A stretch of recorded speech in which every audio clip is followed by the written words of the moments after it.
That's on PJ Sheriff's Office. This is Tommy.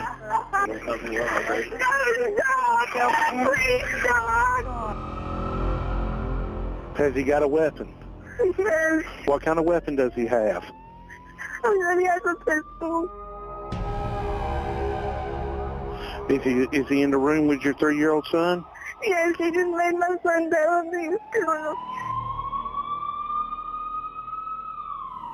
Said he was going to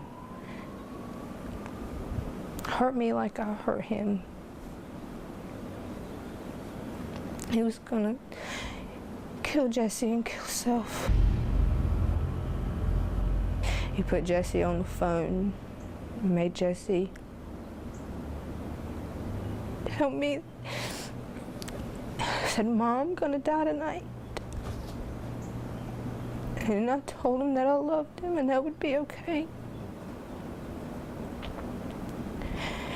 CJ snatched the phone away and I heard this silence for a few seconds and then it was a loud pop. How do you know he has a gun to your son's head? He just hung up and he said that my son is already dead. It was at this house on Wiley Gaskins Road in Grifton where Jesse Adams' father, CJ Adams, fatally shot his son on July 12, 2012.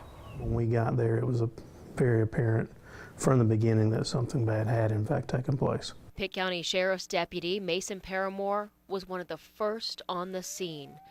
That night, the flash and glare of police lights surrounded this home in rural Pitt County.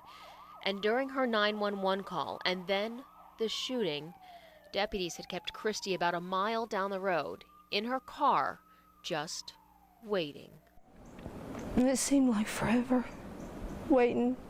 I was hoping and praying that police would bring my little boy out to me safe and sound. I think she was under the impression that I was bringing her son to her, and that wasn't the case. I immediately spoke with my lieutenant because I was thinking in my shoes, what if that were my child? I would want the opportunity to be able to say goodbye. That night, two strangers became forever bonded through a friendship born of almost unspeakable tragedy. While 3-year-old Jesse Adams fought for his life at a hospital about 15 miles away, Deputy Paramore raced to get Christy there in time. I remember holding her hand the whole time. We prayed together, we cried together. We cried the whole way to the hospital.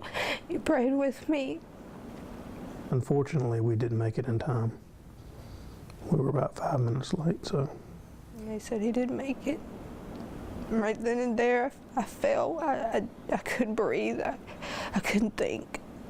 There was a rocking chair sitting there, and she wanted to rock him to sleep one last time. I sat there in the hospital room for hours, holding him, rocking him, talking to him. And she picked him up, and she rocked him to sleep.